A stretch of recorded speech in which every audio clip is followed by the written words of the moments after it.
નમસ્કાર, પ્રસ્તુત છે મિડ ડે ન્યૂઝ, જેની શરૂઆત કરીએ મુખ્ય સમાચારોથી। રાષ્ટ્રપતિ પદની ચૂંટણી માટે રાજકીય ગતિવિધિઓ તેજ। જેડીયુ બાદ એઆઈએડીએમકે ઓપીએસ એ પણ એનડીએના ઉમેદવાર રામનાથ કોવિંદને જાહેર કર્યું સમર્થન। વિપક્ષ પોતાના ઉમેદવારના નામ પર આજે લેશે નિર્ણય।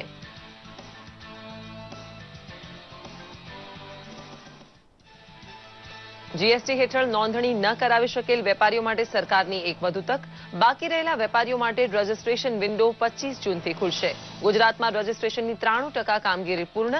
રિટર્ન ભરવાની કામગીરી એકદમ સરળ હોવાનો સધિયારો આપતા વેટ કમિશનર પીડી વાઘેલા।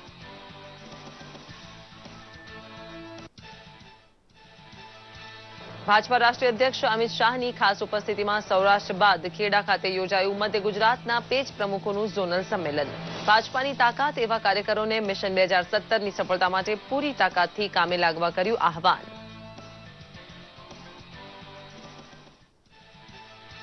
કેન્દ્ર અને રાજ્ય સરકારની કલ્યાણલક્ષી કામગીરીથી જનસામાન્યની આવક, સુવિધા અને સુખાકારીમાં નોંધપાત્ર વધારો થયો હોવાનું જણાવતા કેન્દ્રીય મંત્રી હરિભાઈ ચૌધરી પાલનપુર ખાતે બનાસકાંઠા જિલ્લાના ઓપન હાઉસ કાર્યક્રમમાં એને સહિત 73 જેટલા મહેસૂલી હુકમોનું મંત્રીશ્રીના હસ્તે વિતરણ। અમદાવાદ રેલવે સ્ટેશને ગરીબ રથ ટ્રેનમાંથી 5 કરોડના મૂલ્યના ડ્રગ્સ સાથે એક કેન્યાના નાગરિકની નાર્કોટિક કંટ્રોલ બ્યુરોએ કરી ધરપકડ। દિલ્હીથી મુંબઈ લઈ જવાતા હેરોઇન, કોકેનનો જથ્થો જપ્ત કરી હાથ ધરી વધુ તપાસ।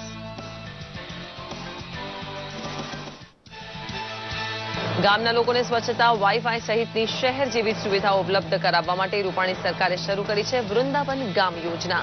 અલ્પવિકસિત 990 ગામોની કરાશે કાયાપલટ। પાયલોટ પ્રોજેક્ટ હેઠળ સાબરકાંઠાનું દરમાલી ગામ વૃંદાવન ગામ જાહેર થવાના આરે। સમાચાર વિગતવાર જોઈએ। એનડીએ રાષ્ટ્રપતિ પદના ઉમેદવાર તરીકે રામનાથ કોવિંદની પસંદગી કર્યા બાદ ન માત્ર એનડીએ પણ વિપક્ષમાંથી પણ કોવિંદના નામને સમર્થન મળી રહ્યું છે। રાષ્ટ્રપતિ પદ માટે એનડીએના ઉમેદવાર રામનાથ કોવિંદને તામિલનાડુમાં એઆઈડીએમકેનું સમર્થન મળ્યું છે। તામિલનાડુના મુખ્યમંત્રી કે પનાલીસ્વામીએ આ અંગે જાહેરાત કરી છે। તામિલનાડુના મુખ્યમંત્રી અને પ્રધાનમંત્રી વચ્ચે ટેલિફોનિક વાતચીત થયા બાદ પનાલીસ્વામીએ કોવિંદને સમર્થન આપવાની સત્તાવાર જાહેરાત કરી। આ પહેલા જેડીયુએ પણ રામનાથ કોવિંદને સમર્થનનું એલાન કર્યું છે, તો કેન્દ્રીય મંત્રી વેંકૈયા નાયડુએ આ નિર્ણય માટે બિહારના મુખ્યમંત્રી નીતિશ કુમારનો આભાર માન્યો છે। નીતિશ કુમારે સમર્થન જાહેર કરતા જણાવ્યું કે બિહારના રાજ્યપાલ તરીકે શ્રી રામનાથ કોવિંદની કામગીરી સંપૂર્ણ તટસ્થ રહી છે, તેથી બિહારના મુખ્યમંત્રી તરીકે કોવિંદના નામનો વિરોધ કરી શકે નહીં। ઉલ્લેખનીય છે કે નીતિશ કુમાર દ્વારા જ પ્રસ્તાવિત એનડીએ સામે વિપક્ષ દ્વારા સર્વસંમત ઉમેદવાર ઉભા કરવાની ગતિવિધિ પર નીતિશ કુમારના આ નિર્ણયથી મોટો ફટકો પડ્યો છે। દરમિયાન રાષ્ટ્રપતિ પદના ઉમેદવાર નક્કી કરવા આજે વિવિધ વિપક્ષી પાર્ટીઓની બેઠક મળશે। જમ્મુ કાશ્મીરના પુલવામામાં આતંકવાદીઓ અને સુરક્ષા દળો વચ્ચે અથડામણ થઈ હતી। અથડામણમાં લશ્કરે તૈયબાના 3 આતંકીઓ ઠાર મરાયા છે, તો સેનાના એક મેજરને સામાન્ય ઈજાઓ પહોંચી છે। ઘટના સ્થળેથી 2 રાઇફલ પણ મળી આવી છે। ગઈકાલે લશ્કરે તૈયબાના આતંકીઓની ઘૂસણખોરીની માહિતી મળતા સુરક્ષા દળોએ વિસ્તારની ઘેરાબંધી કરી હતી અને 3 આતંકીઓ ઠાર માર્યા। આ પહેલા સેનાએ ઉત્તરી કાશ્મીરના એક વિસ્તારમાં હિઝબુલ મુજાહુદ્દીનના 2 આતંકવાદીઓને ઠાર માર્યા હતા। સેનાએ 24 કલાકમાં 5 આતંકવાદીઓને ઠાર કર્યા છે। દેશમાં 1 જુલાઈથી જીએસટીનો અમલ નિશ્ચિત છે, ત્યારે દેશના 3/4 વેપારીઓએ જીએસટી હેઠળ રજીસ્ટ્રેશન કરાવી લીધું છે, પરંતુ જેઓ બાકી રહી ગયા છે તેમને ગભરાવવાની જરૂર નથી। તેમના માટે પણ નવી વિન્ડો 25 જૂનથી ખુલી રહી છે। જોઈએ એક રિપોર્ટ। જો તમે ગુડ્સ એન્ડ સર્વિસ ટેક્સ હેઠળ હજુ સુધી રજીસ્ટ્રેશન નથી કરાવ્યું તો ચિંતા કરવાની જરૂર નથી। સરકારે કહ્યું છે કે જીએસટીના રજીસ્ટ્રેશન માટે નવી વિન્ડો 25 જૂને ખુલશે, જ્યાં વેપારીઓ, ઉદ્યોગપતિઓ રજીસ્ટ્રેશન કરાવી શકશે અને તેના 5 દિવસ બાદ 1 જુલાઈથી જીએસટીનો અમલ શરૂ થઈ જશે। માઇગ્રેશનની પ્રક્રિયા તો જે હાલમાં વેટ કાયદા નીચે, એક્સાઇઝ કાયદા નીચે અને સર્વિસ ટેક્સ કાયદા નીચે અને અન્ય કાયદા નીચે નોંધાયેલા લોકો હતા, તેમને માઇગ્રેટ કરવાની પ્રક્રિયા તો ઘણા સમયથી ચાલુ થઈ ગઈ છે અને આપણા ગુજરાતમાં તો 93% લોકોએ માઇગ્રેટ કર્યું છે। જે લોકો માઇગ્રેટ નથી કર્યું એ લોકો 20 લાખથી નીચેના છે ને એમને નવા કાયદાની અંદર એમને ટેક્સ પે કરવાનો રહેતો નથી. હવે એ લોકોએ જ્યારે માઇગ્રેટ કર્યું ત્યારે એમને એક એનરોલમેન્ટ નંબર આપવામાં આવેલો હતો. હવે એ નંબર જે આપવામાં આવ્યો છે તે જ નંબર એનો GSTN નંબર બનવાનો છે. એમને એક એપ્લિકેશન રેફરન્સ નંબર લેવાનો થાય કે જેથી કરીને કે એમને કાયમી રજીસ્ટ્રેશન આપી શકાય. ગુજરાતના વેપારીઓને તો જરાય ગભરાવાની જરૂર નથી. ગુજરાતમાં 93% કામગીરી થઈ ચૂકી છે. જે લોકો માઇગ્રેટ નથી થયા એ રજીસ્ટ્રેશન કરાવી શકશે તથા જે માઇગ્રેટ થયા છે તેઓ એપ્લિકેશન રેફરન્સ નંબર એટલે કે ARN લેવા માટે આ વિન્ડોનો ઉપયોગ કરી શકશે અને 30 જૂન પછી પણ ARN કરીને માઇગ્રેશન કરાવી શકશે. ઉપરાંત નવા રજીસ્ટ્રેશન પણ GST લાગુ થયાના 30 દિવસની અંદર પણ કરી શકાશે. કે આપણે 17 પ્રકારના જુદા જુદા કરવેરાના કાયદાઓ અને કરવેરાઓ હતા. એ 17 જગ્યાએ આપણે રજીસ્ટ્રેશન લેતા હતા, 17 જગ્યાએ આપણે પેમેન્ટ કરતા હતા, 17 જગ્યાએ આપણે રિટર્ન ભરતા હતા, 17 જગ્યાએ આપણું ઓડિટ થતું હતું. એનાથી નિકાલ કરીને ફક્ત એક જ રજીસ્ટ્રેશન કરવાનું. कुछ लोगों में ये कंफ्यूजन है कि जिनको प्रोविजनल आईडी नंबर मिला है जीएसटी का, उनके लिए क्या नया नंबर आएगा क्या? तो मैं ये कहना चाहूँगा कि नहीं, प्रोविजनल आईडी का जो नंबर है वही आपका फाइनल नंबर बनने वाला है. सिर्फ इतना ही होगा कि जब आप माइग्रेशन की फॉर्मेलिटी पूरी कर देंगे तो फिर आपको एक सर्टिफिकेट ऑफ रजिस्ट्रेशन मिलेगा. GST लागू થયા બાદ હાલના કાયદાના excise tax, entry tax, entertainment tax, service tax, VAT જેવા ટેક્સ ખતમ થઈ જશે. ટ્રેડર્સ અને કારોબારી www.gst.gov.in પર જઈને એનરોલમેન્ટ કરાવી શકશે. વળી 37 રિટર્ન ભરવાની વાત પણ ભ્રમ ફેલાવનારી છે. દર 3 મહિને એક રિટર્ન અને વાર્ષિક એક રિટર્ન ભરવાનું રહેશે. તો રેગ્યુલર કરદાતાઓએ દર મહિને જેટલું વેચાણ થયું હોય તે જ બતાવવાનું રહેશે. હવે અત્યારે દરેક સ્ટેજે આ ટેક્સ લાગવાનો છે, પણ શું છે કે એ 5% દરે લાગવાનો છે અને એ ટેક્સ સીધો કન્ઝ્યુમર ઉપર લાગશે, એટલે કન્યાની કેળે બહાર જશે, એટલે વેપારીને આની અંદર કંઈ ભોગવવાનું આવતું નથી. હાલના વેટ, સર્વિસ ટેક્સ અને સેન્ટ્રલ એક્સાઇઝ ટેક્સ હેઠળ આવનારા 80 લાખમાંથી 3/4 ટ્રેડર્સ અત્યાર સુધી રજીસ્ટર્ડ થઈ ચૂક્યા છે. તે સાથે જ GST 1 અને 2 ભરવાની મર્યાદા વધારી દેવાઈ છે. ઉપરાંત સામાન્ય રિટર્ન પણ બનાવાયું છે, જેનો લાભ લઈ વેપારીઓ કે ઉદ્યોગપતિઓ સરળ કામગીરી કરી શકશે. દૂરદર્શન સમાચાર, અમદાવાદ. ભાજપાના રાષ્ટ્રીય અધ્યક્ષ અમિત શાહની ઉપસ્થિતિમાં નડિયાદમાં મધ્ય ગુજરાતના પેજ પ્રમુખોનું સંમેલન યોજાઈ ગયું. એ અગાઉ ભાજપા કાર્યકરોએ વિશાળ બાઇક રેલી યોજી પ્રમુખનું સ્વાગત કર્યું હતું. અમિત શાહે ખેડા જિલ્લાના નવનિર્મિત ભાજપ કાર્યાલય શ્રી કમલમનું ઉદ્ઘાટન કર્યું હતું. દરમિયાન અમિત શાહ તેમજ મુખ્યમંત્રી રૂપાણીએ નડિયાદ ખાતે સરદાર વલ્લભભાઈ પટેલના જન્મસ્થળની મુલાકાત પણ લીધી હતી અને સરદાર પટેલની પ્રતિમાને સૂતરની આંટી પહેરાવી હતી. બાદમાં પેજ પ્રમુખ સંમેલનમાં બોલતા અમિત શાહે જણાવ્યું હતું કે ભાજપની જીત તેના કાર્યકરોની મહેનતને આભારી છે. જે પ્રમાણે ઉત્તર પ્રદેશમાં કાર્યકર્તાઓએ પ્રત્યેક મતદાતાને મળી ભાજપને વિજય અપાવ્યો, તે પ્રમાણે જ મિશન 2017 માટે ગુજરાતમાં પણ કાર્યકર્તાઓને રાજ્યભરમાં ફરી વળવા માટે અપીલ કરી હતી.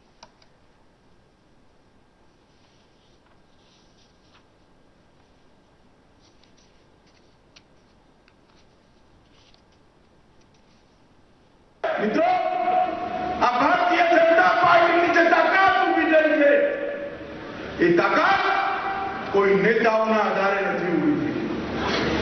એ તાકાત કોઈ નેતાના કરિશ્માથી ઉભી નથી થઈ. ભારતીય જનતા પાર્ટીની તાકાત બૂથ પર કામ કરવા વાળા ભારતીય જનતા પાર્ટીના કાર્યકર્તાઓ. નરેન્દ્રભાઈને કારણે, ગુજરાતના સપૂતને કારણે કે છે ને મોસાળે માપી રચનાર છે, નરેન્દ્રભાઈએ બધા રાજ્યોના મુખ્યમંત્રીઓને વિશ્વાસમાં લઈને નર્મદા ડેમના દરવાજા બંધ કરવાની મંજૂરી આપીને સરદાર વલ્લભભાઈ પટેલના સ્વપ્નને નરેન્દ્રભાઈએ પૂરું કર્યું. 1946 થી 2017માં નરેન્દ્ર મોદીને કારણે આ સ્વપ્ન પૂરું થયું. બનાસકાંઠા જિલ્લાના મુખ્ય મથક પાલનપુર ખાતે કેન્દ્રીય સૂક્ષ્મ, લઘુ અને મધ્યમ ઉદ્યોગ રાજ્યમંત્રી હરિભાઈ ચૌધરીના અધ્યક્ષસ્થાને ઓપન હાઉસ કાર્યક્રમ યોજાયો હતો, જેમાં એને સહિત 73 જેટલા મહેસૂલી હુકમોનું વિતરણ કરવામાં આવ્યું. આ પ્રસંગે હરિભાઈ ચૌધરીએ જણાવ્યું હતું કે પ્રધાનમંત્રી નરેન્દ્ર મોદીના શાસનમાં સમગ્ર દેશમાં વિકાસ કૂચ વેગવંતી બની છે. સરકારની વિવિધ કલ્યાણકારી યોજનાઓથી લોકોની આવક, સુવિધા અને સુખાકારીમાં નોંધપાત્ર પ્રગતિ જોવા મળે છે. સરકારનો પારદર્શક વહીવટ, જંગી મૂડીરોકાણ, મહિલાઓને નિઃશુલ્ક સારવાર, સસ્તી દવાની ઉપલબ્ધિ માટે જેનેરિક દવાઓના સ્ટોર્સ તથા ખેડૂત કલ્યાણ જેવા પગલાઓની શ્રી ચૌધરીએ વિગતે જાણકારી આપી હતી.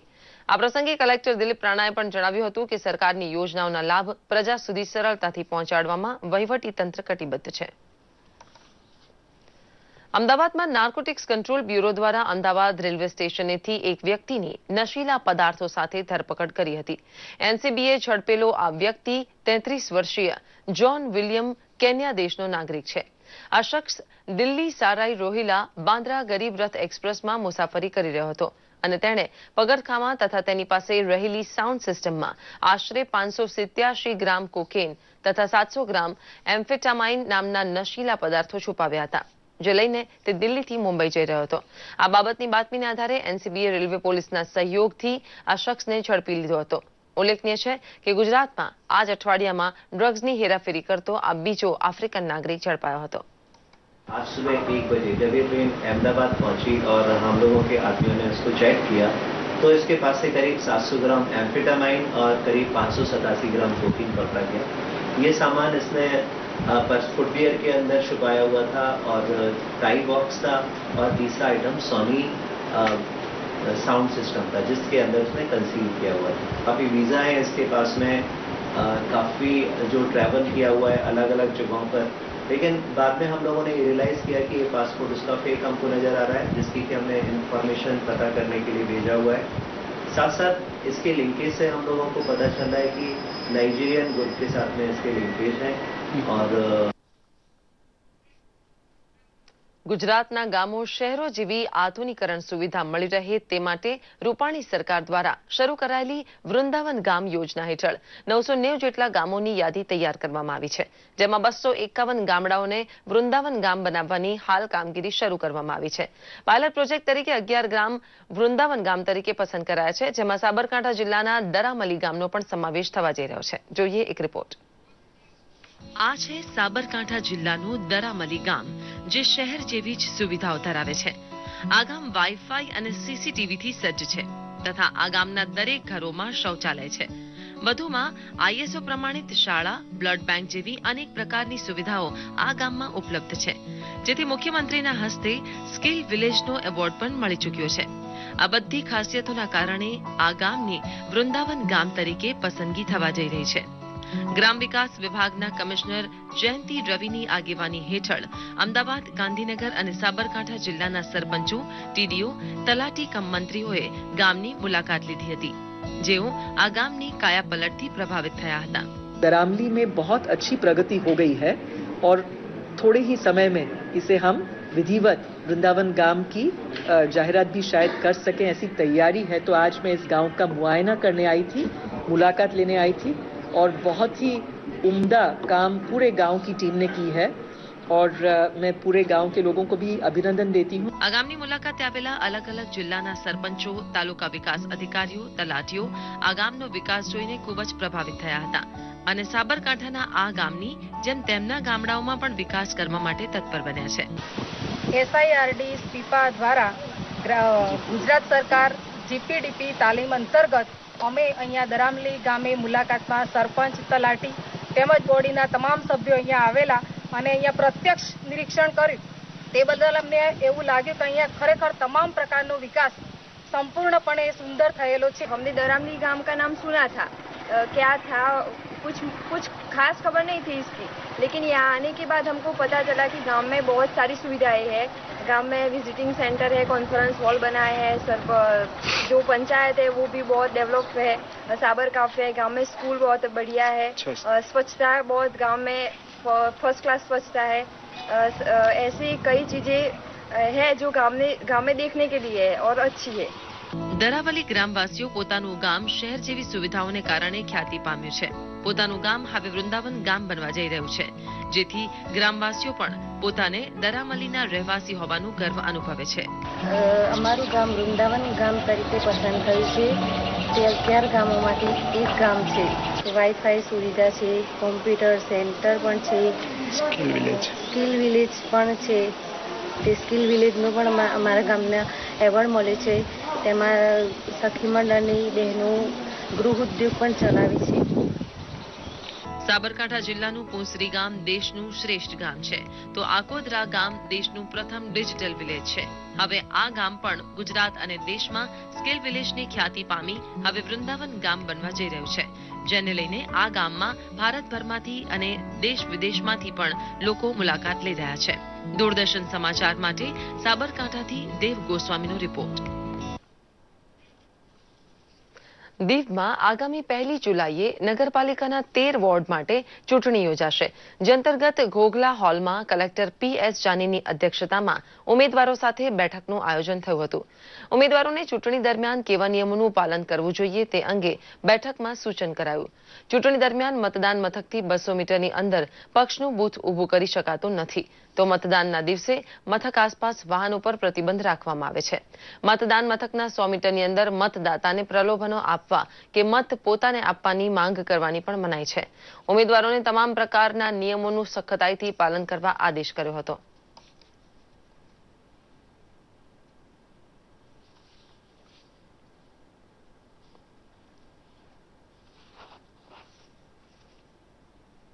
વિવિધ નિયમો નું જ્ઞાન કન્ટેસ્ટિંગ કેન્ડિડેટને આપવામાં આવ્યું, જેમ કે બ્રાઇબરી, કરપ્ટ પ્રેક્ટિસીસ, IPC ના નિયમો શું છે, ચૂંટણી અંગેના નિયમો શું છે, એ બધી વિશે કેન્ડિડેટને જાણકારી આપવામાં આવી.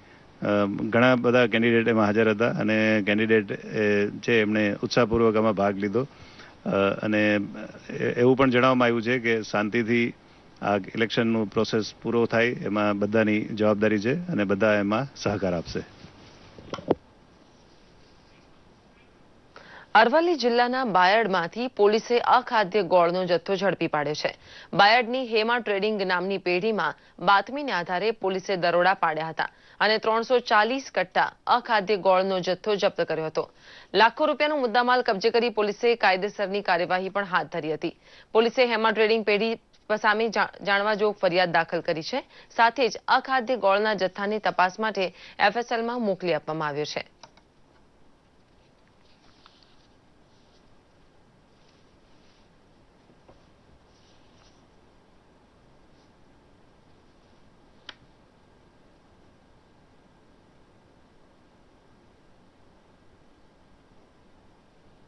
સ્ટાફ સાથે હેમા ટ્રેડર્સ ગોડાઉનમાં જઈ તપાસ કરતો બીજા ગોળના 332 તેમજ ડાલામાં 8 કટ્ટા એમ કુલ 340 કટ્ટા ગોળનો જથ્થો પોલીસ સ્ટેશનમાં જાણવા જોગ એન્ટ્રી નંબર 19/17 થી સીઝ કરવામાં આવેલ છે. આ ગોળ અખાદ્ય છે કે ખાદ્ય તેની ખાતરી કરાવવા માટે તેનું સેમ્પલ FSLમાં મોકલવામાં આવશે. રિપોર્ટ આવ્યા પછી આગળની કાર્યવાહી કરવામાં આવશે. હાલમાં જ તાપી જિલ્લામાં થયેલા તાલુકા પંચાયતની પેટા ચૂંટણીમાં 3 બેઠક ભાજપે સર કરી છે. આ ચૂંટણીમાં ચૂંટાયેલા 3 સભ્યોનું અભિવાદન ઉચ્છલ ખાતે આદિજાતિ વન અને પર્યાવરણ મંત્રી ગણપતભાઈ વસાવાના હસ્તે કરવામાં આવ્યું હતું. કાર્યક્રમ દરમિયાન કોંગ્રેસ અને જનતા દળ પર આકરા પ્રહારની સાથે બીજેપી સરકાર બન્યા બાદ આદિવાસીઓના વિકાસને માટે સરકારે કરેલા કાર્યો અને આદિવાસીઓના ઉત્થાનને માટે બનાવાયેલા પૈસા એક્ટ અંગે શ્રી વસાવાએ જાણકારી આપી હતી. આવનારા દિવસોમાં થનાર કામો અંગે પણ મંત્રીએ વિગતવાર માહિતી આપી હતી.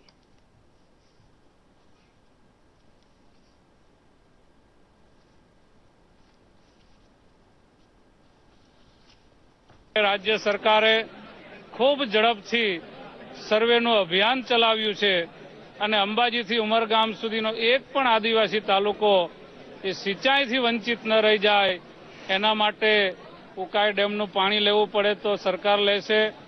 કરજણનું પાણી લેવું પડે તો લેશે, નર્મદાનું પણ લેશે અને નવા કંઈક ડેમો બનાવવા પડે તો પણ આદિવાસી સમાજને આ સિંચાઈનું પાણી આવનારા દિવસોમાં ખૂબ મોટી યોજનાઓ આ ગુજરાતની સરકાર બનાવીને સિંચાઈ પૂરી પાડશે. વાપી ખાતે વાપી, દમણ અને સેલવાસના સેન્ટ્રલ એક્સાઇઝ સર્વિસ ટેક્સના સંયુક્ત ઉપક્રમે જીએસટી અંગે વિશેષ સેમિનારનું આયોજન કરવામાં આવ્યું હતું, જેમાં વલસાડ, દમણ, દીવ, દાદરાનગર હવેલીના સેન્ટ્રલ એક્સાઇઝના કમિશનર રેશમા લાખાણી તેમજ જાણીતા ટેક્સ ગુરુ SS ગુપ્તાએ હાજરી આપી હતી. જીએસટી અંગે લોકોમાં ઉઠી રહેલા મૂંઝવણ અંગે વિસ્તૃત જાણકારી આપી હતી. જીએસટી લાગુ થતા તેનો સીધો લાભ દરેકને મળશે. સાથે સાથે જ અગાઉ જેમ વિવિધ ટેક્સ ચૂકવવા પડતા હતા તેમાંથી છુટકારો પણ મળશે, એમ કર નિષ્ણાતોએ જણાવ્યું હતું. કાર્યક્રમમાં વાપી, દમણ, સેલવાસ, વલસાડના ટેક્સ કરદાતાઓ, ઉદ્યોગપતિ તેમજ સીએ મોટી સંખ્યામાં હાજર રહ્યા હતા.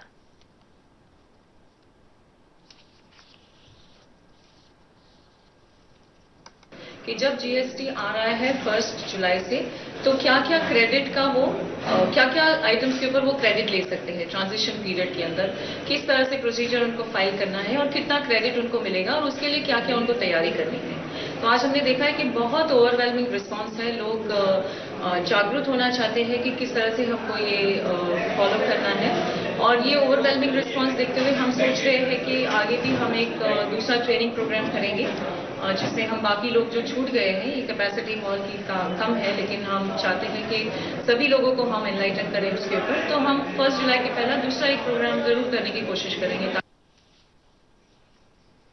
વિસનગરના ખદલપુરના વતની મનોહરભાઈ પટેલે પોતાનું પૈતૃક મકાન વેચી ₹1 કરોડથી વધુનું દાન શિક્ષણ માટે અર્પણ કરી માનવ સેવાનું ઉદાત્ત ઉદાહરણ પૂરું પાડ્યું છે, જેનાથી નિર્મિત થયેલી અંગ્રેજી માધ્યમની નૂતન ગ્લોબલ સ્કૂલનું શિક્ષણ મંત્રી ભૂપેન્દ્રસિંહ ચુડાસમાએ ઉદ્ઘાટન કર્યું હતું.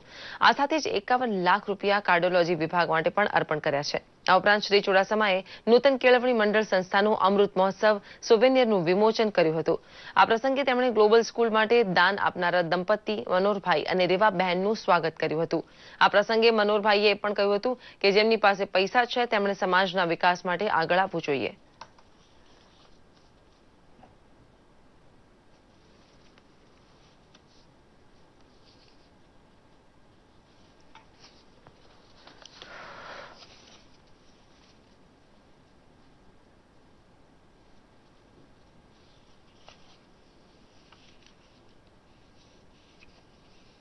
આ કેમ્પસમાં CBSE ઇંગ્લિશ મીડિયમની સ્કૂલ બની છે એ મને બતાવવામાં આવી અને એ સ્કૂલને જોયા પછી એવું લાગ્યું કે શિક્ષણ ક્ષેત્રે મારે આમાં ફાળો આપવો જ જોઈએ અને ફક્ત અમે પતિ પત્ની મળીને એક જ મિનિટમાં નિર્ણય કર્યો કે આપણે 1,11,11,111 દાન આપી દેવું છે આમાં, જેથી કરીને આવતી પેઢીને અથવા આજની પેઢીને ન્યૂ ઇંગ્લિશ સ્કૂલમાંથી ઇંગ્લિશનું નોલેજ એવું મળે કે દુનિયાના ગમે તે ખૂણે પણ એ પ્રગતિ કરી શકે.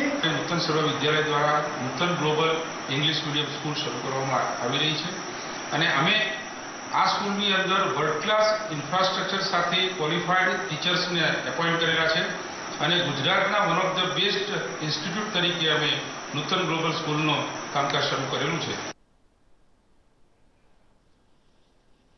દેવભૂમિ દ્વારિકા જિલ્લામાં જિલ્લા પોલીસે પકડેલા દારૂના જથ્થાનો નાશ કર્યો હતો. આ અંગે નાયબ કલેક્ટર PL જણકાટે જણાવ્યું હતું કે જિલ્લાના વડામથક ખંભાળિયા ખાતે જિલ્લા પોલીસ દ્વારા દારૂબંધીના નિયમ મુજબ વર્ષ 2014 થી 2016 દરમિયાન પકડાયેલા દારૂના જથ્થાનો પોલીસે નાશ કર્યો હતો. સરકારના નિયમ મુજબ આ તમામ જથ્થાનો નાશ કલેક્ટરની હાજરીમાં કરવામાં આવ્યો હતો. જે દારૂનો જથ્થો નાશ કરવામાં આવ્યો તેમાં 4,212 જેટલી દારૂની બોટલ્સનો નાશ કરવામાં આવ્યો હતો, જેની કિંમત ₹17,36,300 હતી. ઉપરાંત ₹1,47,500 કિંમતના 1,457 બિયરના ટીનનો પણ સમાવેશ નાશ કરવામાં આવ્યો હતો.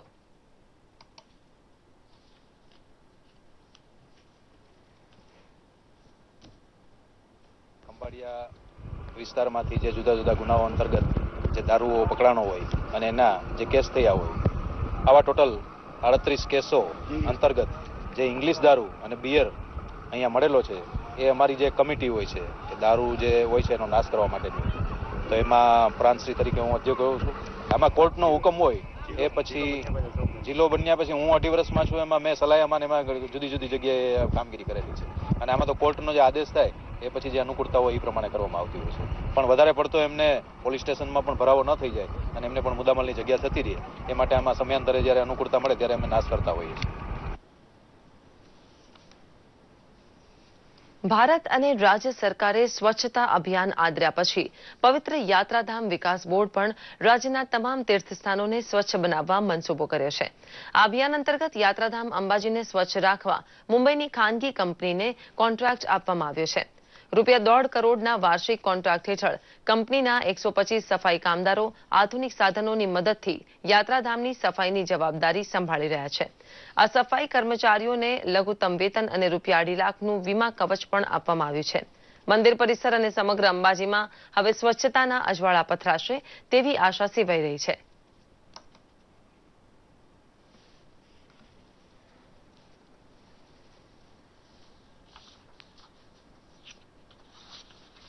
हमारे पास हाल में अंबाजी में 125 मैन पावर काम कर रहा है, जो ग्राम सफाई और अंबाजी मंदिर और गब्बर तलेटी 51 शक्तिपीठ परिक्रमा यहाँ सभी जगह पे काम कर रहे हैं. हमने ग्राम सफाई के लिए इटली से मंगवाया हुआ रोड स्वीपिंग मशीन मंगवाया है, जो ग्राम सफाई में बहुत ही उपयुक्त हो रहा है. और मंदिर एरिया के लिए ride on scrubber, single disc machine, vacuum cleaner, jet pressure और स्टीम क्लीनर जैसे अत्याधुनिक मशीनों का उपयोग कर रहे हैं हम लोग. वर्षों से हमने यहाँ गंदगी देखता है बराबर, अब इतने वर्षों के बाद हमने यहाँ सफाई देखी है, बहुत अच्छी सफाई हो रही है. चलो बच्चों को कोई तकलीफ नहीं होती, यहाँ से बस बात से अच्छा है, सब बात से अच्छा है.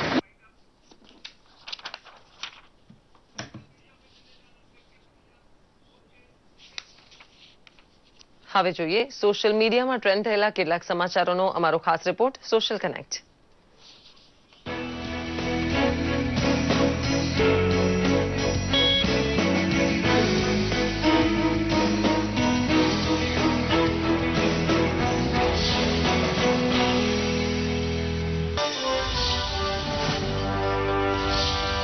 ન્યુયોર્ક ખાતે સંયુક્ત રાષ્ટ્રના મુખ્યાલયે બુધવારે વિશ્વ યોગ દિવસ નિમિત્તે યોજાયેલા ખાસ કાર્યક્રમનો આ વિડીયો યુનાઇટેડ નેશન્સની યુટ્યુબ ચેનલ પર પ્રસિદ્ધ કરવામાં આવ્યો છે. दुनिया की सुख शांति में हम योग के द्वारा अहम योगदान दे सकते हैं.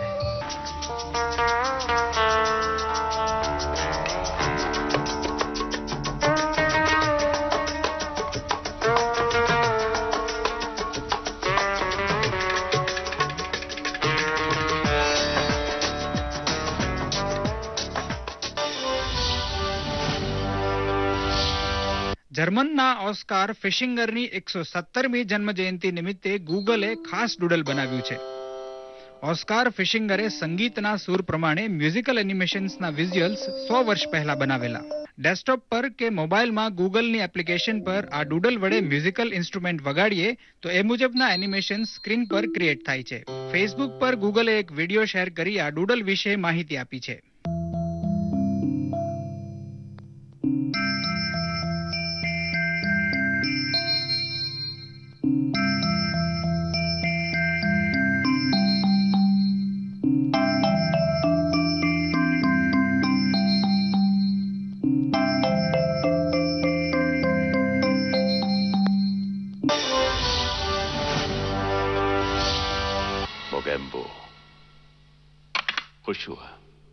હિન્દી ફિલ્મોના ખ્યાતનામ ખલનાયક સ્વર્ગસ્થ અમરીશ પુરીની આજે જન્મ જયંતિ છે.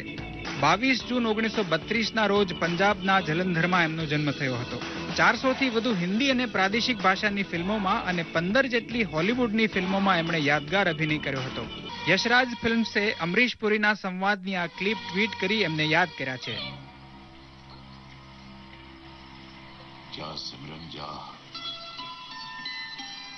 इस लड़के से ज्यादा प्यार तुझे और कोई नहीं कर सकता. जा बेटा जा, अपने राज के पास जा. जा सिमरन, जा जी ले अपनी जिंदगी. जा बेटा जा. દૂરદર્શન સમાચાર માટે સોશિયલ મીડિયા ડેસ્કથી ઋષિકુમાર પંડ્યાનો રિપોર્ટ.